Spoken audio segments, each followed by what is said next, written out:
we are just so we were already talking before we started hit record about like how we've all discovered or how what our histories with this movie, and I feel like we might as well just keep that conversation going Yeah. to I get mean, us into by this by episode. by virtue, Fabiola's the one with the longest history of this movie since I only watched it for the first time earlier this year, And which is I shocking. And watched you it just watched it. today. I watched it today for this episode. Um what Fabiola, what's your earliest memory of this movie? Pre-recording, I was talking about how I think I first watched it on ABC Family like 10 years ago, and then I revisited it for my independent study, and now this is like my third time watching it. That's so much fun. Was it the part of the 13 Days of Halloween lineup, or I think they extended it at Possibly. some point for like It was it was originally possibly. 13 days and they're like, "No, we need more Halloween." And they're like, "All right, fine, it's 31 days." This is a very like I feel like I should have seen this at a Halloween Ex- party. yeah. I should have seen this years ago. It took me way too long to watch this movie. When I finally did, I was like, "Where have you been all my life?" um well, today we have with us returning guest, lovely friend of the podcast, Nicole. Would you like to introduce yourself? Hi, me again. Third time's the charm. Yes, it is your best friend, Nicole Veneto from Marvelous at the Death of Cinema. Here once again to talk about camp goodness. With this last time I was here to talk about Ryan Trecarton and Center Jenny. What I've brought to the table this time is not anything that avant-garde, but a camp classic in its totality. We're talking about Robert Zemeckis's Death Becomes Her, which I think has solidified as my favorite Robert Zemeckis movie. Like I love Roger Rabbit. I haven't seen Back to the Future in a goddamn minute, but no, this is absolutely probably in my opinion even like I'll be a little saucy and I'll say I think this is Robert Zemeckis's best movie. It I think might this is be. tied with Roger Rabbit. It's for the girls, it's for the divas, it's for the ladies, it's for the queens, it's for the gays. This movie, for Center Jenny, you were like, it's that was like kind of advanced camp. This film, I'm like, we don't have to argue that this is camp. Like, it's No, this is so total camp. it's got the, exaggerated production, like special effects and super stylized, high, very exaggerated performances. We've got exploration of gender. Like, this is camp. It's easy. Oh, just Most importantly, a mother yeah. off. Yeah. This is if there was ever a movie made for drag queens. Yeah. Like Yeah. this is it. This is a drag queen movie. This is I mean like not since whatever happened to Baby Jane was there something that was just completely made for a drag recreation. Yeah, it's this one, Baby Jane, and Mommy Dearest. Yeah. That's the trifecta.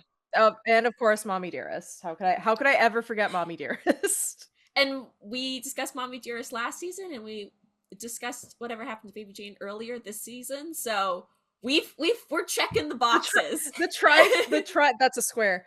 The Triforce is complete. I'm struggling to make a shape on camera.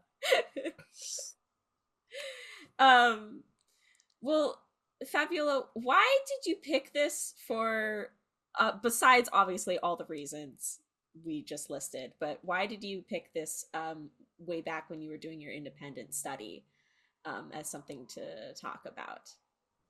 I just thought it fit neatly into my like subcategory of camp that I called glamour and deterioration.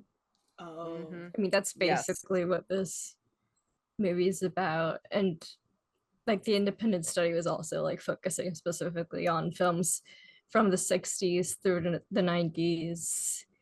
And like it's 3 sections, 3 movies each, and they're like pretty evenly spaced out with decades. So this was my pick for the 90s. Yeah. Was it in the same category as Whatever Happened to Baby Jane? Yes. I mean, it's kind of a remake in sort of facile ways in terms of like Madeline Ashton and Helen Sharp are basically just Joan Crawford and Bette Davis. Yeah. Like that it's that's them. That's them. It's the um it's the I love you and I hate you and all of those feelings at once. Frenemies. Yeah. Ultimate frenemies if there ever has been one. And they're gonna be painting each other's asses until the day the world ends. In case people don't know the plot of this movie, um because even though I'd never seen it before now, I was like, I know the plot of this movie pretty much. It's, you know, two queens and Bruce Willis. But in, in case someone doesn't really know the plot, Nicole, how would you describe the plot of this movie? Okay. All right. So this movie follows Madeline Ashton, played by the Queen, Meryl Streep, and probably my favorite role I've seen her in. And that's saying a lot because Meryl Streep is just synonymous with movies in general and acting as a craft. But she's just so fucking good in this movie. Oh my God. And Helen Sharp, played by Goldie Hawn, and her big giant Bette Davis eyes, and they are a pair of frenemies. Madeline Ashton is a fading actress. When the movie opens, it's 1978, and she's uh, in a Broadway show called Songbird that is like so terrible that you just see people like getting up and leaving the theater shaking their heads. And Helen is her longtime friend. They're frenemies, so they don't really they've been constantly on the outs for a long time. But Helen has made the mistake of bringing her fiance Ernest, who is played by Bruce Willis in a comb over, and Ernest just instantly becomes infatuated with Madeline. And Madeline becomes infatuated with Ernest specifically because Madeline, being an incredibly vain woman, like one of the earliest scenes we see of her, she's just sitting at a mirror, like pulling her like face back, complaining about wrinkles. She's just completely doesn't want to be like aging. Keep that in mind. That's the key theme of this movie. But Ernest is a plastic surgeon, and as the history of Madeline and Helen reveals, anytime Helen brings a guy around to Madeline, Madeline steals him away. So fast forward 7 years later, and Madeline has married Ernest, and Helen is now like destitute, obese, just completely unsuccessful, gets committed to a psychiatric ward, and vows to take some sort of vengeance on Madeline for stealing her man. Another 7 years pass, and Madeline is now at the ripe old age of 50. Uh, Basically is doing anything and everything in her power to stop the aging process, just like all like blood transfusions, all sorts of like products. She's like sleeping like a mummy with gloves on. Her marriage with Ernest has completely fallen into just like mutual hatred. Ernest has lost his job as a prestigious plastic surgeon and now makes money by beautifying corpses. So he's just like a glamazon mortician, essentially. They get Madeline gets invited to Helen's new book premiere, and she's like, "All right, yeah, I'm gonna show up this dumpy bitch." Her and Ernest go, which brings me to my favorite line in the entire movie on the when they're in the limousine going to the function, and and Madeline just goes, just, "Can you just stop breathing?" It's that kind of relationship. Um, and to Madeline and Ernest' incredible surprise, Helen shows up looking like a fucking dime. How did this happen? Well, as it so happens, Madeline has an appointment with her usual like beautician I forget the name of the guy who runs it, but he has like the wonky eye, which we'll learn. We learn why it kind of has like a wonky eye and is constantly like fixing it. But she's so fucking desperate to show up Helen in any way, shape, or form that basically her beauty parlor sends her to Madame Lizelle, who is played by the beautiful, ethereal, gorgeous Isabella Rossellini, who has basically has a potion that will allow you to be young forever for a generous amount of money. So Madeline takes the potion, instantly becomes just 30 years, 20, 30 years younger, no age spots, no wrinkles, no dumpy ass, no saggy boobs. She's young and beautiful again. Um if you're wondering how Helen managed to lose all that weight and become a dime herself, well, let's just say she also had the hookup several years earlier.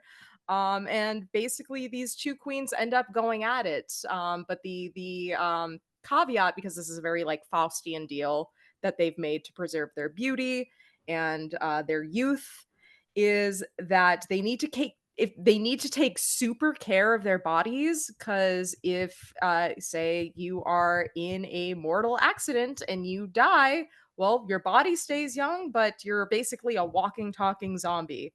And guess what happens to both Madeline and Helen? um they And yeah also your through body operates on like death rules. So like yeah it's technically dead, so it can't really get healthy again. No, yeah. So there's Madeline dies falling down the stairs. Uh Well, she gets Twisty pushed pushed. down the No, stairs. she gets pushed down the stairs. I should specify. She gets pushed down the stairs. Up until that point, Ernest and Helen had reconnected and they were planning to murder her to begin with. So to Ernest, this just becomes a complete convenience. Um I, Meanwhile, Helen eventually shows up to be like, yo, Ernest, we were supposed to follow my plan through to like kill this goddamn bitch. At which point, Madeline, who is just completely shrill this whole time towards Ernest, just he's like a complete fuck up. Like he lost his initial job as a plastic surgeon through like malpractice, but his skills as a mortician beautician will become incredibly important. Madeline had snapped her head all the way around after going down the stairs, and through some innovative, not quite aged well, like early 90s CG, you see her like turn her head all the way back around. It's really cute. It's really cunt. Yeah, Helen shows back up, and by this point Madeline is like, yo, what the fuck, takes a shotgun, shoots Helen through the stomach, and that's how we get the reveal that Helen also drank the potion and is thus immortal, but a walking talking corpse with a giant hole in her stomach. These two queens fight. They have a shovel sword fight on guard, bitch. And they basically come to the conclusion that well, they work out their differences first. Helen Helen always thought Madeline was cheap, and Madeline resented the fact that she thinks Helen thought she was cheap, and hence why she was like always stealing her guys. But they come together and they're like, all right, we're literally like, we need to be like embalmed basically, because we are walking talking corpses. Like I have a giant hole in my stomach. We need Ernest's profession to help preserve our beauty. So they basically just are fighting over this dumpy schlubby guy purely because of his skill set, not because he's like they desire him or think he's attractive. Not to say Bruce Willis wasn't incredibly attractive in his prime, because he was, but that's the funny thing about the heterosexual dynamic here. Eventually, the girls, they make their way back to Isabella Rossellini's castle, where there's a party. They're trying to get Ernest to take the potion so that he can live forever, so that he can constantly take care of them and fix up their makeup and whatnot, make sure they don't look like walking talking corpses, because he knows how to paint them. He knows how to paint them for the gods. And Ernest rejected it, basically. he's like, no, I'm not fucking drinking this potion because that would mean I'm stuck with you two bitches. And says no to eternal life. Fast forward 38 years, and it is Ernest's funeral, and these two queens are sitting in the back of the funeral, being like, oh, can't believe this dumb bitch didn't take this potion. They got veils on, and then as they're leaving the funeral, they remove their veils, and they just looked fucked up. Yeah. Their makeup, because they got like almost 40 years worth of makeup caked on them. It's woof. They look like the And buildings that have been repainted over and over again. yeah, they're like all crumbly. It looks really bad for them. And I think it's Madeline. Yeah, Madeline slips on a call back to her falling down the stairs, slips on a paint can Helen dropped out of her purse on the way into the funeral, takes Helen along with her, and the two of them both shatter into a billion pieces at the bottom of the stairs, which Madeline asks Helen, do you remember where you parked the car? The end. Yeah. It is, yeah. I mean, I feel like this is like, it's just like, it's a fun little movie. It's a movie that, like, I'm trying to Movies they don't make anymore. No, they don't make them like this anymore. So okay, the thing, like, towards the end in this funeral, like when they're in this funeral scene, there's this moment where they decide to leave. They're like, right, we've had enough of this funeral. And the preacher, I guess, whoever's like kind of giving the eulogy, he says, he's like, oh, he truly discovered, eternal youth or eternal life. He's like, because he'll live on in all of this, all of the people all of his family and all of the people that he like influenced, like, we are how he lives on. And I was having this moment where it's like, is this movie gonna like have a moral where it's like, this is really like, this is really how you achieve eternal life, like you shouldn't be vain and care about beauty and stuff. But then like Madeline immediately scoffs at that. It's just like, huh! Yes, fuck that. Carol immediately goes blah blah blah. Yeah. And so I was kind of like, okay, yeah, this film's still camp. Like, it's not like, kind of, there's like, you could argue that it still has a message and it's saying like, don't be like these ladies, but it's mostly just about having fun and being silly, and like they survive, in the end. Like, yes, they look ridiculous. Give or take a few pieces, they do survive technically. Yeah. they're basically like mannequins, shattered mannequins, but yeah. This man had in his own way learned the secret of eternal life. And it's here, among us, in the hearts of his friends. And the secret of eternal youth, right here, in the lives of his children and his grandchildren. And it is my opinion that our beloved Ernest is one man who will indeed live forever. Blah, blah, blah, blah. I will say, there is a lot to pick apart at these themes of like beauty and jealousy and youth and stuff. I feel like I might be the biggest hater of this film, actually. Not in general, but in this group. Okay. In this group. Like, I didn't hate it, but I'm like, I don't know. I had fun, but I'm also like, at what cost? Because I also don't, like, I had fun, but also there was a lot of moments where I was like, I don't know if I like this. Like, I don't know if I like how these women are being treated and portrayed. So I'm like, I kind of want to get into like, especially because we have this like we've had kind of this theme of this season of like the camp of cruelty, or like how do you enjoy things that are cruel, like how can things that are be cruel and dark still are camp and also still can be something that you enjoy. Because I'm like, I don't know, I have mixed feelings about this film.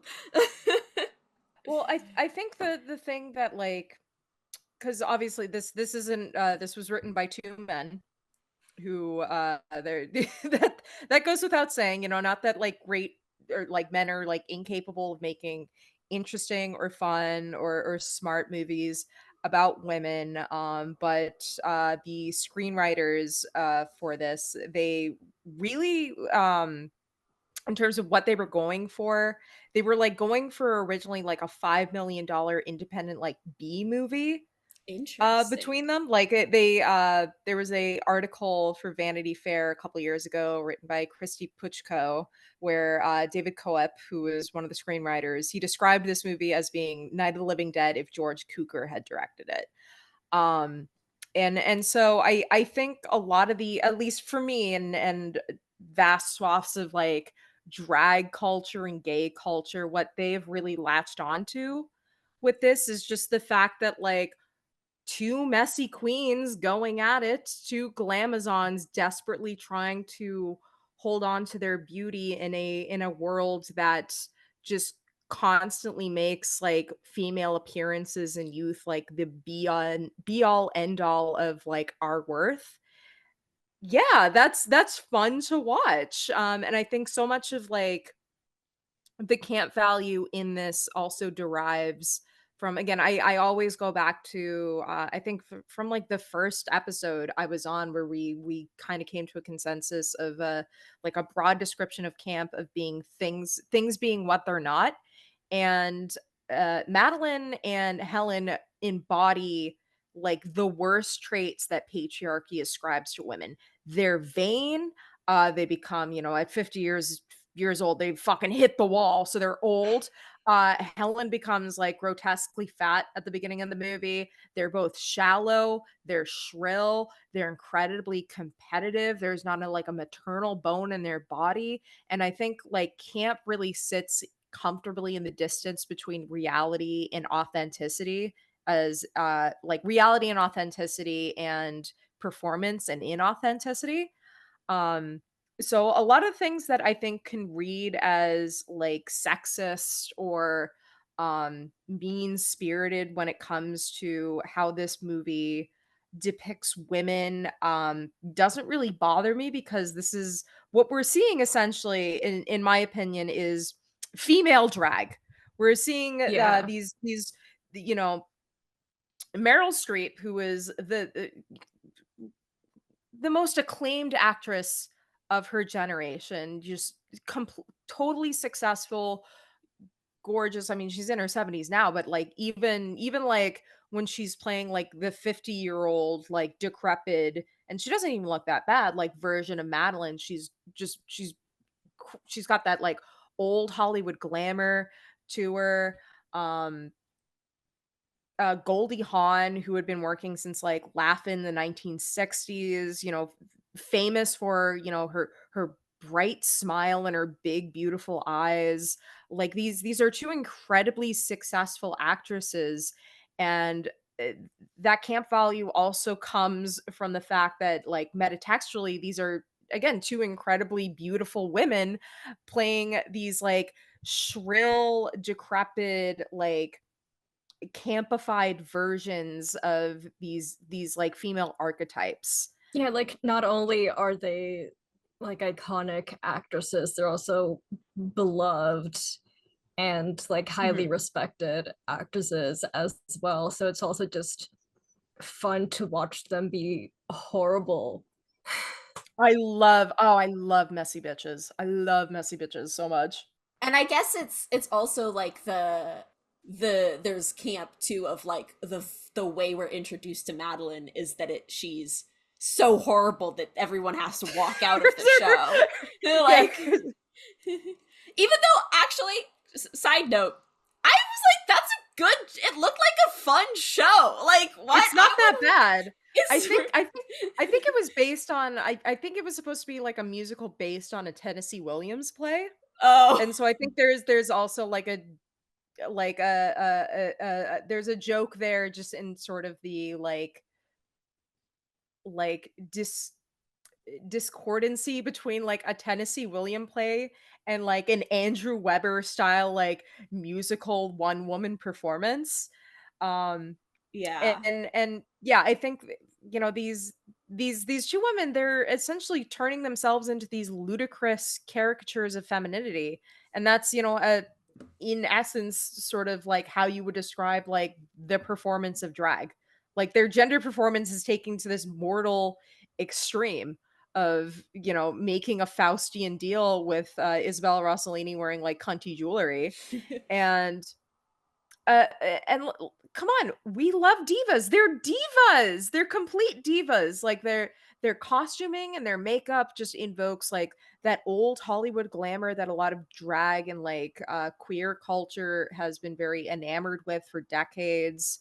Um in this movie, I think it also envisions sort of a side sort of critique this movie has, because I disagree with like this movie was not very well received when it came out. There were a lot of people who found it like shallow and without having anything to say, which I disagree, because this movie also posits Hollywood itself as sort of like glamorous but corrupted like death cult obsessed with beauty and having to preserve your youth. Like towards the end, at the end of the movie, the party LaSalle is holding is attended by like a bunch of long dead celebrities who have taken the potion. And because the caveat is after 10 years you have to like either disappear from public life or fake your death, because after 10 years people are going to be like, you haven't aged a day, that's weird.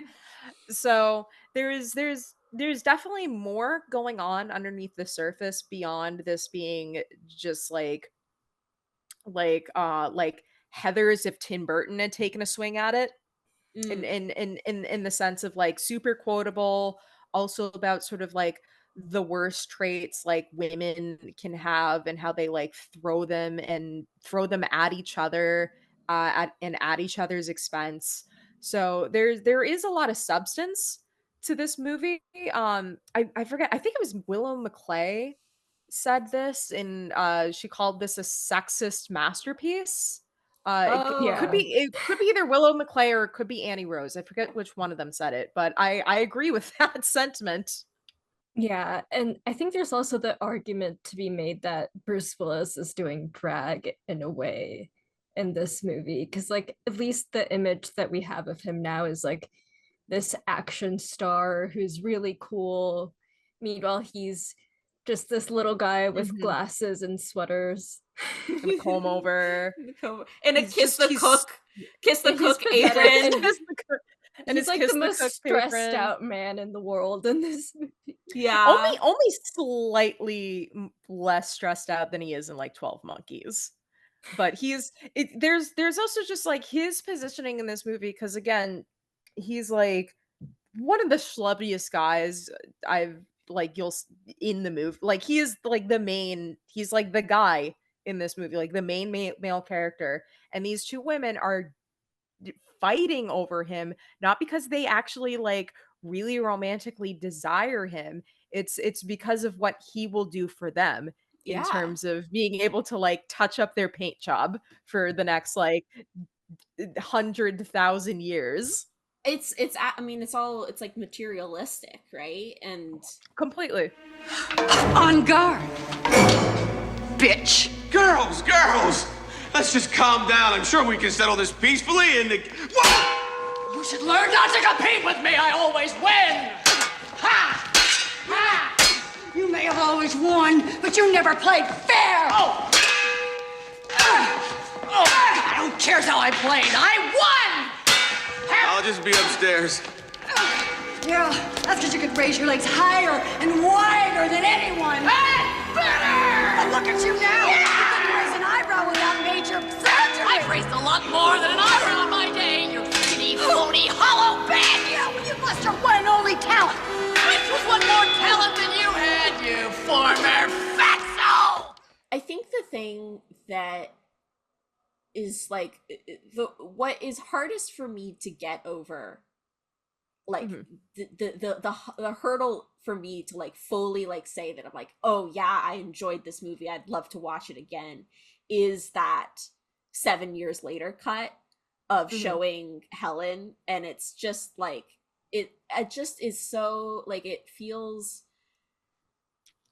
like, yeah, they like Mean? have her in this like, it's, yeah, it's mean, it's this like over like this like super like, they're, because it's a depiction of a, you know, a woman who is fat and with cats that is like shot in this way that it's like grotesque and gross, and it's like, this is something to be mocking, and then it's like, then she's in a psych ward, and oh, she's like, so like, and it just feels, it like hits on the things that I'm especially sensitive about, like, you know, like ableism and fat phobia, that, and I don't know, it's like, I'm like, okay, I get that this is like, everything is fake, like, it's a movie, obviously it's fake, but also like, you know, this understanding that it's not really real,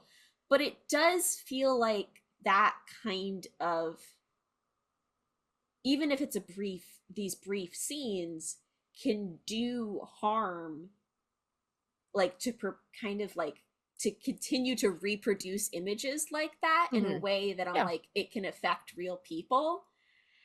And I don't know, I feel like it's worth sitting with like that being a truth, and it also being a truth that like the film is like, is still camp and is still a lot of fun to a lot of people. Yeah, what makes that section interesting to me is how, for just how much this movie buys into what it's critiquing. Oh, that's a good way to put it. And that's like one of the really interesting things about this movie. That it's like, oh, we're like, oh, don't be all shallow and vain and obsessed with beauty, but at the same time, it's like, that's what the story is about, and so like, that is what it's depicting. Like, it's yeah, that's such an interesting point. I do also, I mean, it is iconic, so even though I don't like most of that like little scene of the 7 years later, it is iconic that Helen is rewatching a scene of Madeline dying over and over terrible again. Actress. And she's still watching as they're dragging her away from the apartment. She's rewinding it while they got a battering ram breaking down her apartment door because she hasn't paid her rent in like God knows how long. She's got like a fucking dozen cats, and she's eating fucking like soft serve ice cream out of a carton. Yeah, I think it might be Marshmallow Whip or something. Or it might be Marshmallow. It's some sort of there's trash everywhere. There's trash everywhere. Like, it's, for me, it doesn't like this is like I've talked about this a lot on my own podcast, like the personal threshold. I think it doesn't really affect me because I'm seeing it is such an exaggerated like depiction that it skews towards like pure like fictional farce. But I absolutely agree, because there is a specific shot in that particular scene where Helen like bends over and the camera is just like on her ass, where it's just the purpose of that shot is to be like, oh, wide load, whoa. But like it's also just sort of like it's visualizing the things like women fear becoming the most. Like, we fear becoming fat, we fear becoming old, we fear becoming, you know, unvalued to a society that already has such a sort of precarious relationship with us. Like, anything we do wrong will completely break the like social trust of that patriarchy has in us as, you know, good women and valuable women. And so like I take that scene to be just sort of like a nightmare kind of exaggeration of what women fear the most. Like it's kind of like a body horror scene. I mean, this whole movie is like very Yeah, body horror in a it lot of it. is. Even though it's cartoony, it's like necks are twisting around, like stomachs are being shot out. Like Ernest, I can see my ass. it's Also, the hand thing at the hospital. what hand thing? Oh, Like, that she they're like removing- can't feel. yeah. Yeah. That's Sidney And- Pollack, by the way. That's Sidney Pollack, the director. He's Oh. as the doctor who attends to Madeline, then he fucking dies. That's one of my favorite scenes of the movie, when he just throws away his stethoscope. Yeah. he flicks the stethoscope and it just like goes off in his ear, and he like throws it away to get a new one. He's just like, oh, this bitch is dead. Yeah. Yeah. I mean, I guess the thing that I'm like, oh, these are such interesting themes, but it's not explored with any subtlety. But I'm like, yeah, but that's camp, I guess. Like that's the camp, point. yeah. Like it's just pure style. It's pure excess in just like, here we're showing these bodies like in all these like, you know, it's funhouse for every body it depicts, even though like, the most glamorous and like its depiction of the most decrepit, you know, it's so Funhouse is a great adjective or just term to use for this movie, actually. I think that's like the Yeah. perfect, because like, you know, you go into a funhouse and you know there are those the funhouse mirrors where it's like, oh, here's a mirror that makes you like short and stout and like really super wide. Here's one that makes you like really tall and skinny. They're all distorting you, and that's what like patriarchy does to women's self-image. It's a funhouse mirror sort of situation. Like even if we're like, even when we're like young and in our prime, we're constantly fixating on perceived flaws, and that only gets worse with age and as we get older and become less valued. Like the least valued kind of person in societies are like older women. And that's Yeah. what these two women are fighting against, as much as they are also fighting against each other over mean- Bruce Willis and his comb over. and it's Hollywood too. Like that's the thing. And it's is that, Hollywood. It's absolute, yeah. like the setting it in Hollywood and both of them being like creatives. Obviously Madeline's Yeah. this actress, but also like I mean, I guess we don't really know what Helen's Helen's a writer. Helen's a writer. She's a right. Oh, right, because she is like at the beginning she's like, "Oh, how are you doing that writing thing?" And then right, she writes later her book on how to get, Yeah, you know, young. I forget what the but name of her book was. It was thematically significant. It's though, something if I about, remember like- correctly. I think it was like Forever Young something. Forever Young. Yeah, it was like Forever That's Young. what it is. Yeah. Well, I'll tell you what, kids. This kind of odd thing here. Your wrist, as far as I can tell, is it's fractured in 3 places, and you've shattered 2 vertebrae. Because I can't really be certain without an X-ray, but the bone protrusion through the skin, that's not a good sign. And your body temperature's below 80, and your heart stopped beating. What the hell does that mean? Exactly what. I think I'm gonna get a second opinion. Doctor? I feel like now might be a good time to bring up my like additional source Yeah. that I use as like the companion work for when I wrote about this movie. And I think it might be one of my favorite like academic articles on camp. And Oh. I'm like, I have to bring up this article for this podcast. And it's the Daniel Harris, The Death of Camp, Gay Men in Hollywood Diva Worship, From Reverence to Ridicule. Yes, Yes. this So perfect for this good. movie. It's so good. And I did like a little annotated bibliography thing on it. I might just like read the whole thing. Yeah. Even though I paired this work with Death Becomes Her due to their similar preoccupations with stardom and decay, This wonderful long article could not have been a better text to close this annotated filmography and bibliography. Much of camp and the films covered in both scholarly work and the 1996 article are in some way invested in the normative notions of womanhood and femininity as performance and artifice, and all the quote-unquote ugly that artifice entails. Harris also explains why pre-Stonewall LGBTQ plus people created this unified sense of aesthetic, taste, and enjoyment, and how the pre-Stonewall camp has become even more camp due to the changing attitudes within the community. Harris notes that celebrity culture paradoxically helped radicalize mid-century queer people for, quote, something as retrograde and conformist as popular culture, with its uncritical advocacy of materialism, success, and blissfully domestic heterosexual relationships, was actually used for radical purposes, enabling a despised subculture to defend itself from the very America that Hollywood celebrated. Post Stonewall, however, the cultural pantheon of camp icons like Judy Garland and Joan Crawford have become, quote, fair game for ridicule, as when a parade of drag queens, quote, dressed up as Joan and kicked life-size effigies of her daughter Christina up and down Christopher Street. That's a great Yeah. visual image, though. Yeah.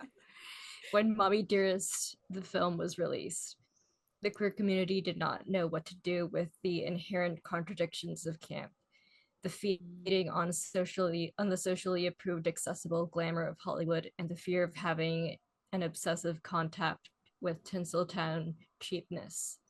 Harris describes modern homosexual camp as the obsession with decay, decomposition, and decrepitude, which is the result of the simultaneous cultural love and disdain for older Hollywood media.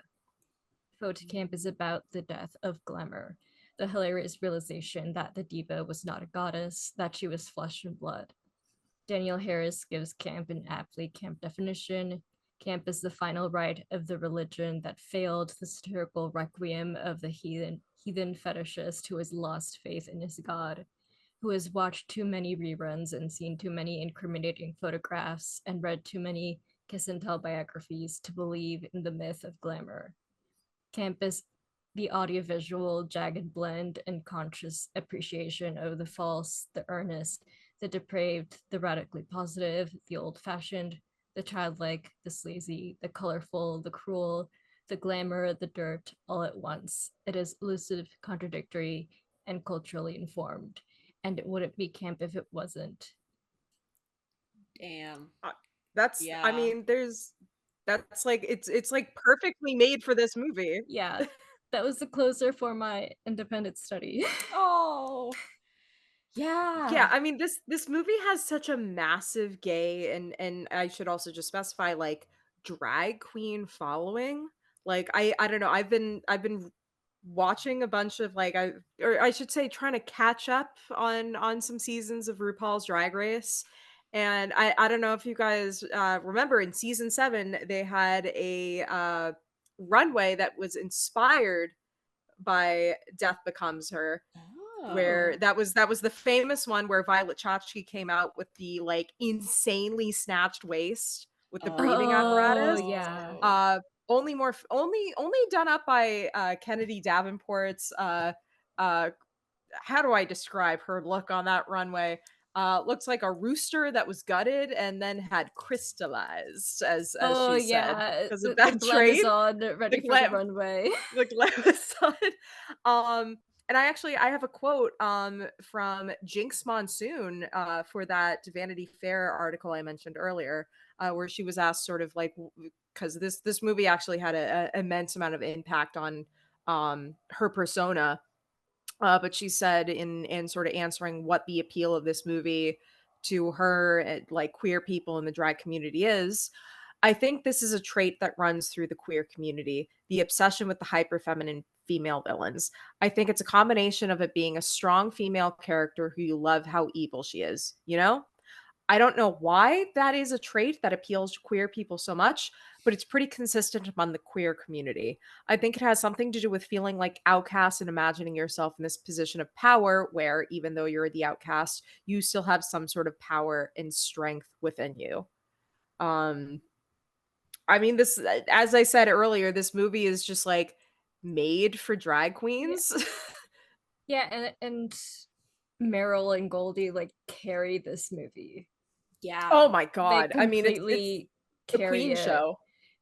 And also there's so much fun with like all the visual gags they can do with the bodies, like especially Yeah. when they fight with the shovels, like Madeline's head like fully goes back, and then when they start like hashing it out, one of my favorite moments in the movie is when Helen goes to sit down, but because Yes. she has the hole in her stomach, she like sits and the end of the shovel like goes right through her. It's so Yeah. cool. Yeah, this won the Oscar in 1993 for like best visual effects, and even if some Deserved. stuff looks like dated a little bit by like our CGI standard, like some of the compositing with Madeline or Meryl Streep's head onto the body in certain shots. So like on close-ups, it's clearly like a practical like model, but at a distance you can kind of see where like the compositing didn't fit. But that's, again, this is 92.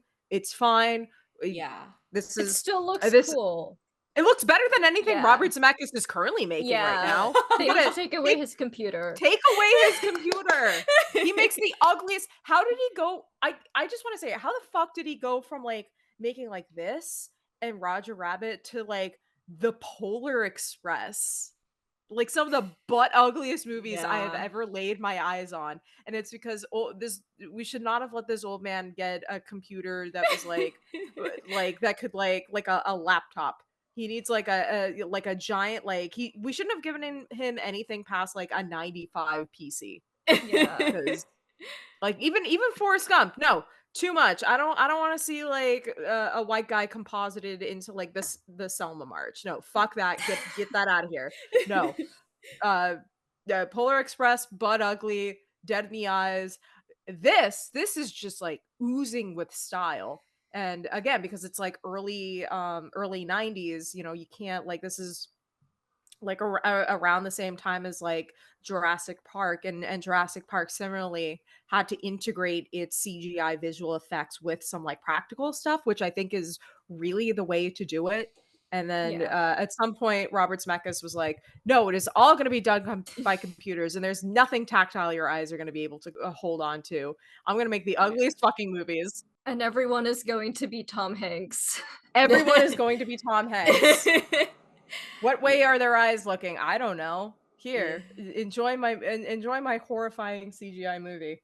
I mean, there's a lot of elements of the production that I'm just like, this is it's just good, it's just like good quality. I want to mention the score because Alan Silvestri, yep. I'm like, I know this. Like I've know this score. I've definitely heard it before. Like there were lines and stuff that I've like heard quoted before, but I was like, something about the music, I was like, this is just instantly, it's classic. It's fun. It's this movie is catching a lot of people at their peak, like Zemeckis, of course, Alan Silvestri. I mean, not that Alan Silvestri hasn't had a fruitful career. He is a connection to my show. He's the guy who made the Avengers theme. So he went on to work for Marvel. But this was also shot by Dean Cundy, the famous cinematographer who did like The Thing, The Back to the Future, Jack and Jill. He did the Cinematographers Dunkachino. always have the wildest resumes. Yeah. It's always kind of everything. But like, I mean, this movie looks gorgeous. Like that opening, like the opening of it where it's like that long take through the like venue where Songbird is playing, and you just see all these like colors. It's so like saturated. Like it is like the perfect kind of production design for this kind of movie. Like this is like a 55 or a 55 million dollar movie, which in 90 91 92 was a lot of fucking money. Like we call that like low budget now. That was like a high budget movie back then. And this like the sets, like Madeline's mansion, Lieselle's like castle mansion, like the interiors. It's so visually rich in terms of its uh like sets, and oh, to say nothing of the costumes. Oh my Yeah. god.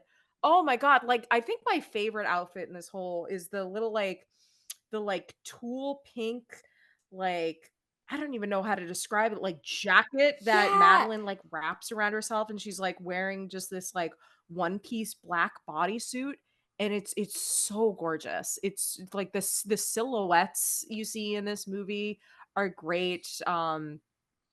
Just incredible like production, costuming, and of course like to say nothing about like the makeup effects as well, Yeah. or just uh, uh, of like hell, like as soon as hell, like when Helen resurrects with the giant like hole in her stomach, Goldie Oh, Hawn has these like just frightening looking like bright blue, almost like ice white eyes that are just like there's so disconcerting. yeah. And Helen's face after she's like shot through the chest and has this like I might be my favorite like I undead look I've ever seen. Mm, It's so good. Cause it's just and it's also I think because Goldie Hawn has just these like wide eyes. It's just yeah. so she looks like beautifully made up, beautiful hair, and just off. She's just off. Yeah, there's like an uncanniness to it, because she's also like the face is like, I know she's also kind of famous for like, I never watched Laugh-In because I'm not like 80 years old, but like to my understanding she was very known for like the faces she would make, and she does this like almost like she makes these faces that almost look like Frankenhooker occasionally, with like, you Mm, know, her mouth, like twisting her mouth around like with this grimace.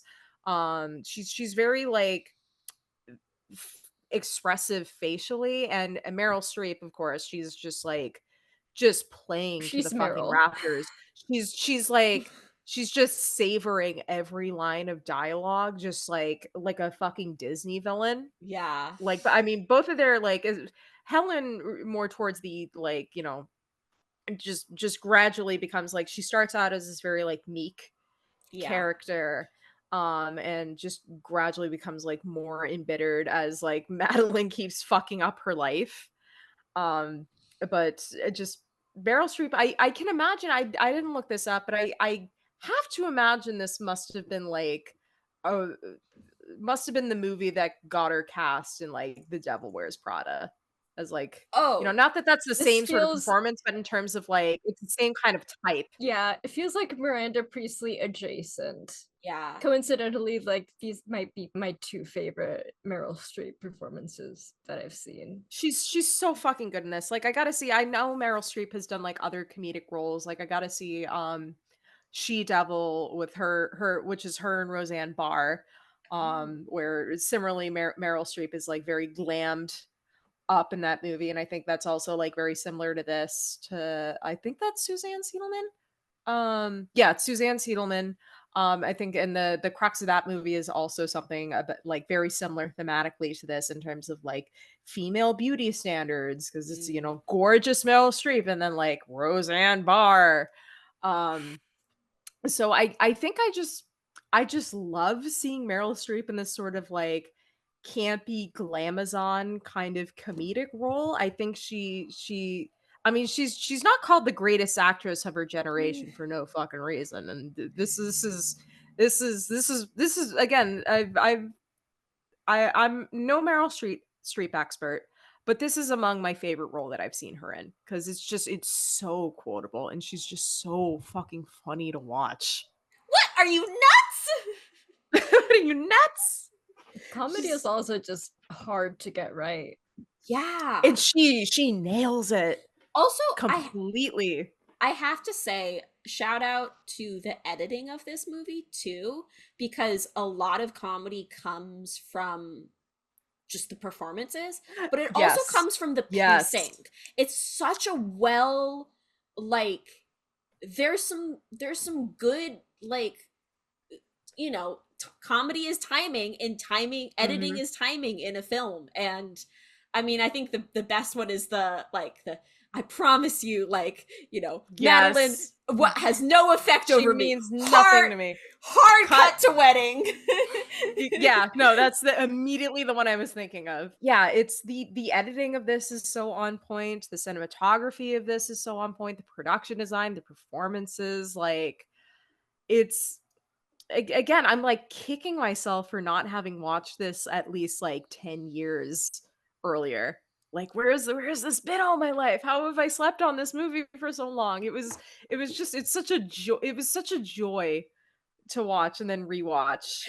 I'm gonna say another thing that might be controversial to this conversation. Oh, go off, Queen.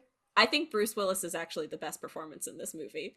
Whoa! I mean, I'm not sure if this is the best performance in the movie, but it's it the might funniest be to his me. best performance in a movie. Whoa, that's a big statement. I found him to be the funniest performance, legitimately. And maybe that's because I'd seen so many of the other quotes already, but his mounting frenzy is so that delighted me the most. Like, how he just more and more like agitated as the movie went on, and him in this like paint splattered kiss the cook apron, wide-eyed, was just so like he's at his wits end with these two crazy she devils. Yeah. And these succubuses. I also liked when his like delivery of like when the introduction to him after the time jump, once we know that he and Madeline hate each other. He's lying on the floor, and their like maid comes and like gives him a Bloody Mary, and he's like, "Is this an angel I see before me?" And he's like, "Oh, you flatter me." And he's like, "Not talking about you," and starts like chugging the Bloody Mary. It's just like, yeah, it's just a shame that he didn't get like more roles like this more often. Because I think this might be like his best role ever. He's good at comedy, and he's good at being stressed out and pathetic and running around. So I think Bruce Willis's performance also like is unique in this movie because it's kind of working against his type and the type of role he was being cast in at that time, because he's just incredibly fucking put upon in this movie, and just a like complete nervous wreck by the time we get to him being married to Madeline, who has just completely like sucked him dry in the past like 7 years that they've been married. So and again, yeah, the inherent funniness of, you know, this schlubby like failure being the center of these two women's complete undivided attention, not because he is attractive or that they love him, but because he possesses a specific skill set that they are in desperate need of. Yeah. He spends the whole movie being taken advantage of, and that should have happened in more movies. Fictionally.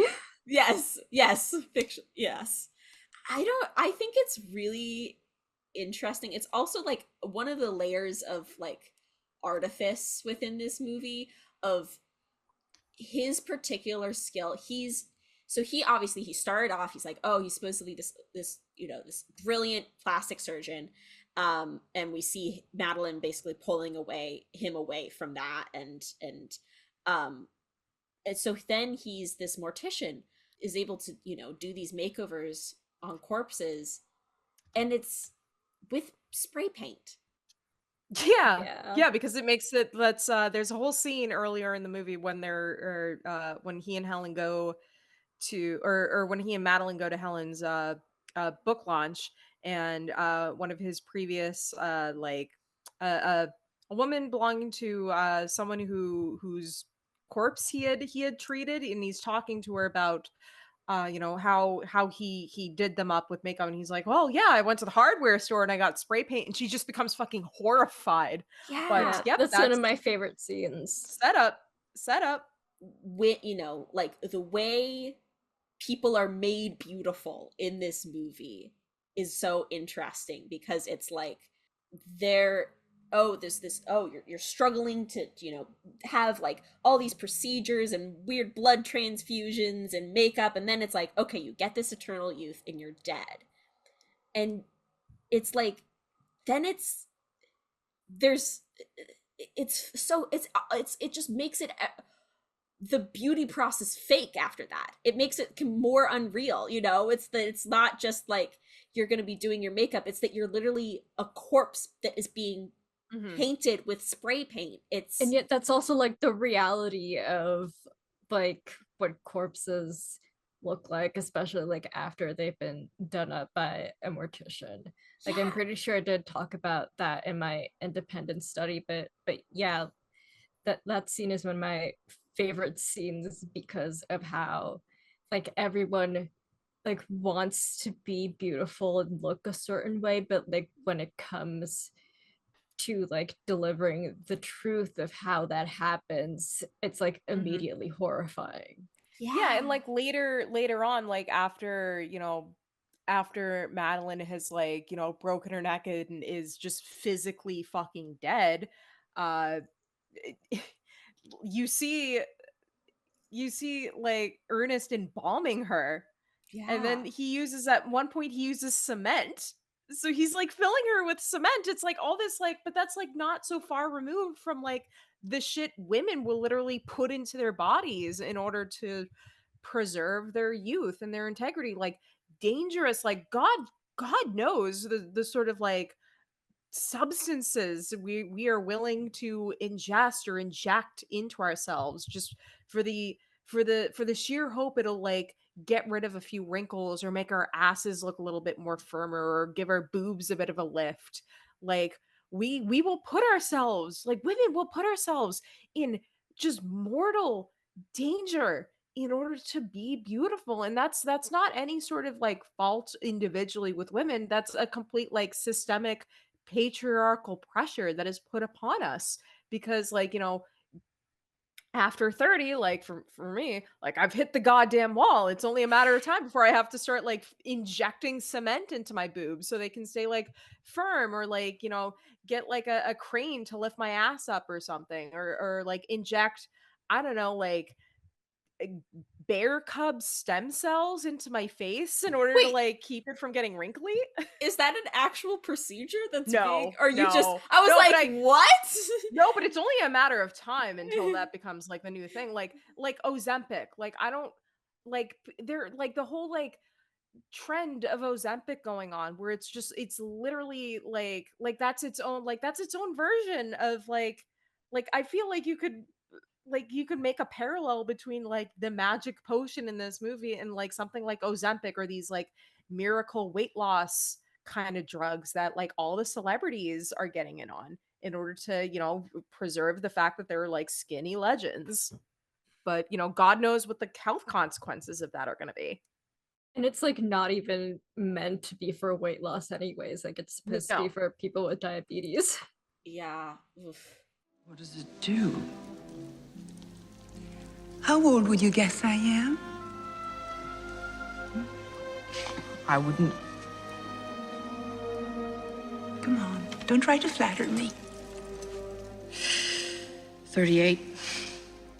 Oh, 28. 3? 23. I am 71 years old. That's what it does. It stops the aging process dead in its tracks and forces it into retreat. Drink that potion, and you'll never grow even one day older. Don't drink it, and continue to watch yourself rot. I have a little in my notes. I have a list of some of the moments of just like how it's all everything. The story itself is aware of how it's constructed and how it is fake. We see multiple times Madeline and Helen practice what they're going to say to each other and like how they're going to present themselves, like I mean, I guess sorry, no, I guess that's a more of an example of how the characters are artificial and fake. Of like they're reciting their lines and practicing how they're going to hold themselves before then they actually, we see like that with Madeline waiting before Helen comes into her dressing room in the beginning, and then we also see that with later when Helen is gonna go over to their house to try to basically like seduce Melville.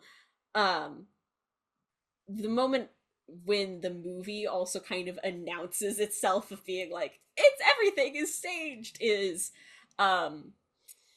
the part of the breakdown that Madeline has to like force her to go to the get this potion was she's like seeing this younger man, and then he's also sleeping with someone else, and she's like he has like this he's like, I can't, we can't be seen together, like you're too old for me.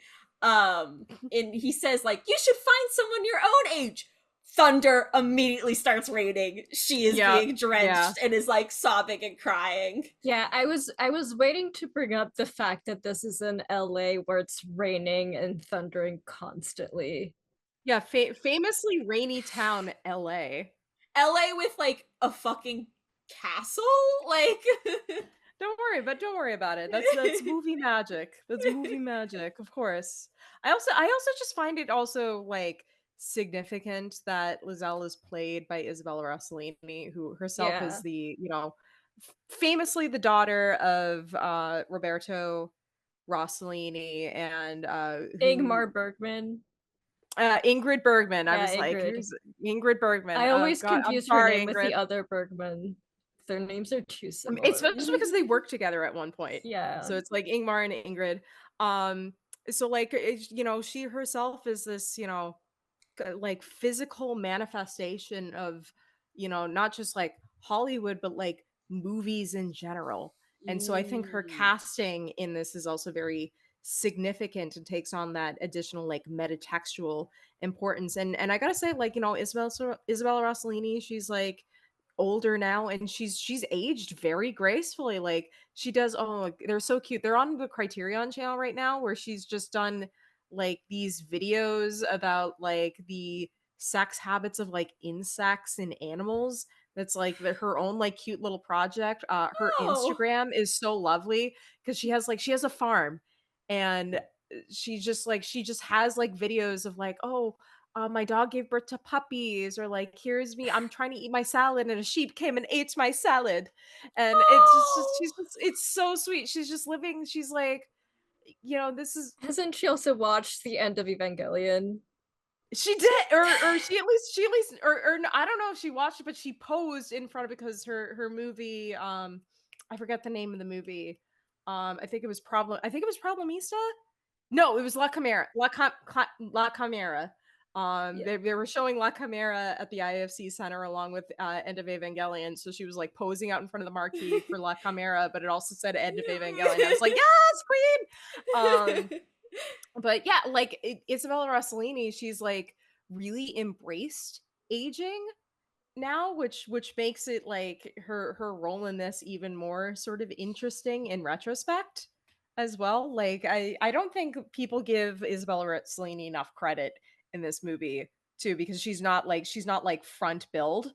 She's like a supporting character, but I mean, she's also she's just in general, I found she's like not really she hasn't really been given her flowers enough, in my opinion. Like everyone kind of just like knows her from Blue Velvet. I'm like, no, she was in plenty of other things too. She's still in movies, and she has a farm where she lets sheep eat her salad. And she also briefly date Martin Scorsese. And she hooked up with Marty. She hooked up with David. She's a treasure. She's a national treasure of the movie business. She's more than being Roberto Rossellini and Ingrid Bergman's daughter. She's a treasure unto herself. I don't know if it's because this was just like a trend in costuming and fashion for a bit, but I think it's really interesting that that like jeweled The necklace top. thing, Necklace top, yeah. it reminded me of there's a similar costuming in Showgirls, isn't there, where it's like a Kinda, yeah, a necklace little bit. top. Isn't that one of the costumes that's in the Yeah, in it the definitely looks show? like something that would have been in like the Starlight. Yeah.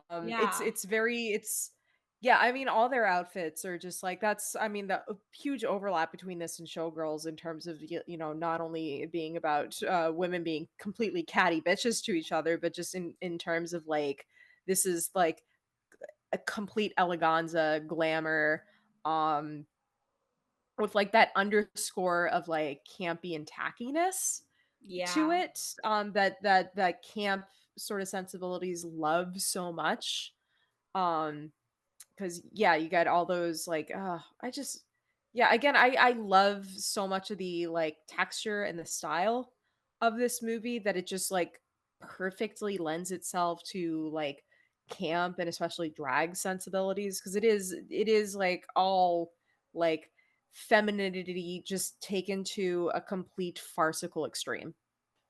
Yeah. And I love that. I love that. It's also kind of weird. Oh, this is a weird movie, absolutely. Yeah. I like that it's like that's another thing about this movie that I'm like, there's not like that's not in many movies these days, where it's just weird. And like the that like you mentioned the owner of the beauty salon who like kind of he like his eye can't stop winking because we find out later he's also dead, like these other, because he's one of the other clients of Yep. the fountain of youth potion. But Also, he just like randomly appears yeah. when we first see him. Like Yeah, he's he's kind like, of a jump hello. scare. Yeah.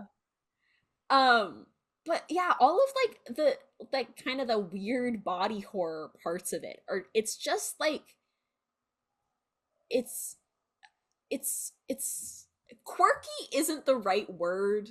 Odd or weird, I think, just like fits Also, this I like love the nuns just I was just thinking floating of by them. the I was just thinking morgue. of them. That's like that classic Zemeckis touch. Like before he like went off the rails, it was like Before he got Grandpa, a get off the computer. computer. Before he got a computer, where it's like clearly this practical effect where I can imagine they had these like nuns on just like those just on like skateboards and like tugging them on a string so it looks like they're floating, and it's not really there for any more point other than to give like an ambiance of spookiness to this place, but it's for like a thing that only happens for like 5 seconds. There was clearly a lot of thought put into like how to shoot it, how to execute it. It's that like sort of detail in terms of like craft and the like execution technological side of filmmaking that Robert Zemeckis really excelled in, which makes his like more recent endeavors of the last like 20-25 years really depressing to see because as we said he's just making nothing but just like, hey, you want to see the ugliest thing you've ever fucking seen in your life? Yeah, Robert Zemeckis, dude. Like, oh my god, it's like there are like a handful of these like directors who were just like completely in their prime, and then it hit the 21st century, and they just like couldn't transition with the times. Like your Dario Argento, your like John Carpenter, your George Romero, and your Robert Zemeckis. I mean, granted, And Robert Zemeckis arguably Tim has Burton as well. and arguably Tim Burton. I mean, they're saying Beetlejuice is like his grand return to like practical effects, but I see the trailer for that and it's just filled with all this sort of like same sort of like tropes and like tired world building we see of like a Marvel movie where it's like, oh, lore and shit, like to these facile like tiebacks to the original movie where it's like we don't need that. Like that wasn't what the original Beetlejuice was about. And I think this movie, as I said, this movie feels a lot like just if Tim Burton had taken a swing at Heathers. And there is absolutely like a lot of Tim Burton-esque sensibilities in terms of just the production design and just the substance of like, you know, the sort of like touches of horror throughout. So it's definitely it definitely is like of the same type as like Burton in his prime as well. So we're yeah, we need to return. Like this was like I feel like in a lot of ways like the 90s was like the last great era of filmmaking cuz we got cool stuff like this and now what do we get? Deadpool and Wolverine. Yay. The other thing about this movie and how it's like a blockbuster wouldn't do that these days is that there's no explanation. It's a potion. Yeah. It's a potion and you It's a take potion. it. It's magic. It's magic. You don't need to explain magic. No, I don't need the science behind it. Poof of purple light. It's magic. It's You- magic yeah. and the Doberman and the castle in Los Angeles. Yeah. Yeah, why is there a castle in Los Angeles? Don't worry about it. It's because it looks cool. It's because it's cool, and that used to be enough for audiences. When Goldie Hawn was just shot in the air and landed on the fountain. Like that doesn't happen in real life, but it just looks cool. You know what? I don't know when this. I assume by the time this episode comes out, this movie will be out already. But my most anticipated. Fingers crossed. This lives up to my expectations. But the new Coralie Fargier movie starring Demi Moore and Margaret Qualley, The Substance, yeah. which I'm hearing is very much of the same vein as this movie, but with the explicitly like feminist leaning. Because she already did sort of the feminist rape revenge movie with her movie Revenge, which is excellent, one of the best rape revenge movies I've ever seen. And I heard someone describe The Substance as like not since Alex not since fucking what's his name? I can't believe I'm blanking on it, but not since Freaked and not since Death Becomes Her. And I was like, oh, I will give you all of my money for this movie. This movie sounds like it was made for me. So they Alex so, yeah. Winters. Alex I have Winters. to watch Freaks though. Freaked is Fabiola. It's one of the fucking funniest movies I've ever watched in my fucking life. It's Alex was so hysterical. cute back in the day. Oh, you want to see him become a grotesque like half monster? That's the movie for you. He also we kind of did that yeah. in Bill and Ted too, which is the best. A little Bill and bit, Ted. yeah. But yeah, hopefully they are still like, I mean, they yes, in the sense they don't make them like they used to, but there are we gotta give a shout out. They always come through for us. Pervert French women who are still making them like they used to. Thank you, Coralie Fargier. And Julia Ducournau. And Julia Ducournau. Thank you, Claire Denis. Thank you, Catherine Blaylat.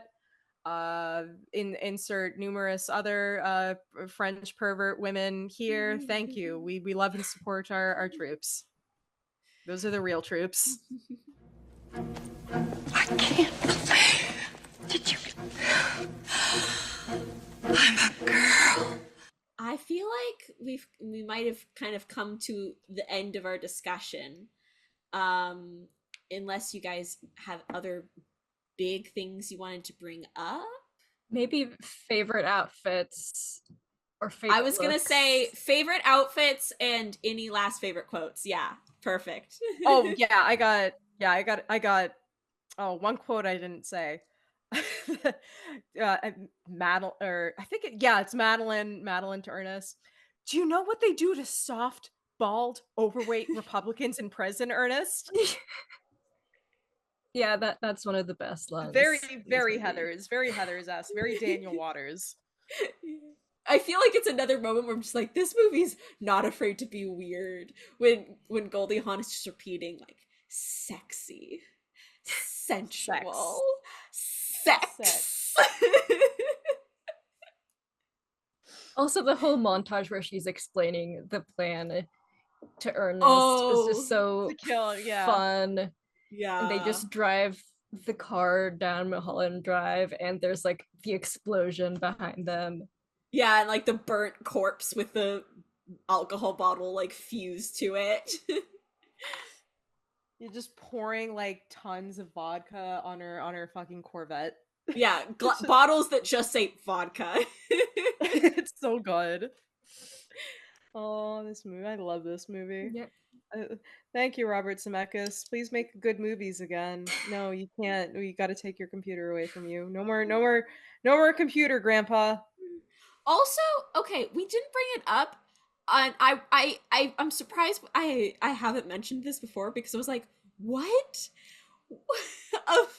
Is this just like, was it product placement or just like that's the fashion of the era where when Helen gets the call that Melville tried to kill Madeline, she's wearing a Just Do It t-shirt. I was gonna say that was my favorite look of the movie. I love that look. I think it's like also her just hair is gorgeous. She's fully made up and she's in her Let's Do It t-shirt.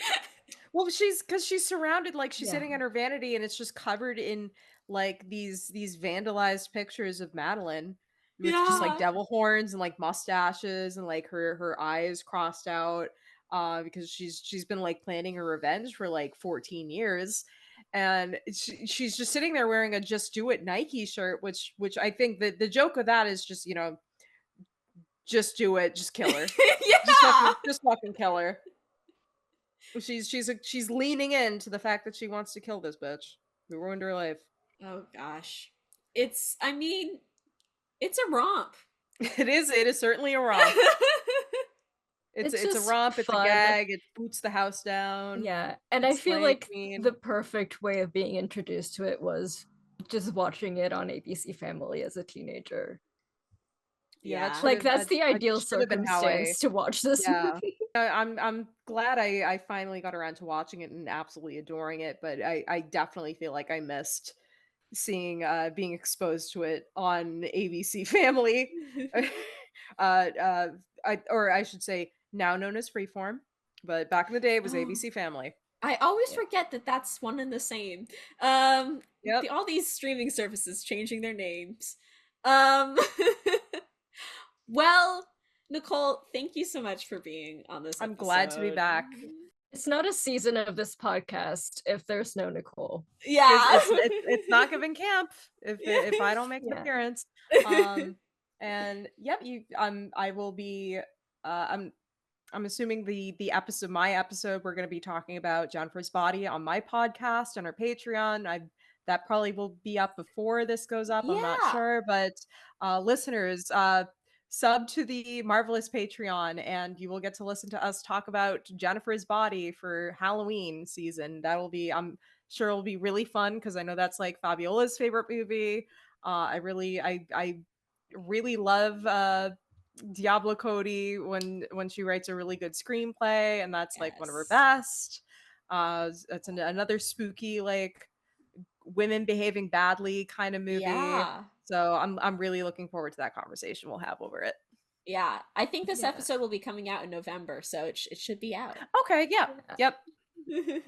All right. Well, I thank you for having me back, ladies. Yeah. Is there any other things you want to plug? We'll link Marvelous, of course, in the Marvelous description. Yeah, basically just Marvelous or the Death of Cinema. I don't know what episode will probably be or what movie we'll be talking about in November. I am assuming we're still going to be. We hit the pause button after we finished 2020, so we're going back and doing things that we missed. As of right now, our latest episode is Green Lantern, which fucking sucked. Yeah, bad movie. I'm assuming by the time this goes up, we'll probably be doing one of the like new X-Men movies. I'm not sure, but I'm sure the Fantastic Four Josh Trank episode will be up by this point. Yeah, come take a listen. It's me, Stu, and Cole. We've had Fabiola on a couple times. There was a really cute moment where we were just like arguing with each other. We're like, Fabiola, do you have anything to say? And you were just like, I just like listening to you guys talk. Yeah, it was really cute. It was really cute. Thank you. I do just like listening to you guys talk, and I also feel bad interrupting. No, you gotta be like, three of you, shut the fuck up. I got something to say. But yeah, that's Marvelous of the Death of Cinema. Come listen. And again, thank you, Saffron. Thank you, Fabiola, for having me back. I have been your co-host, Saffron Hefta-Gaub. You can follow me online everywhere at Gaub Hefta. And I've been your other co-host, Fabiola. You can find me on Instagram at Fabi0LAHH and on Twitter at Fabiola_Liano. Our theme song that you're bobbing your head to right now is by Harrison Lurie. Give us a rating on Spotify and a review on Apple. Thank you to our patrons, Nicole Veneto, Jose Liano, and Pericles Sparrow. Please check our episode description for additional links and citations. Thank you so much.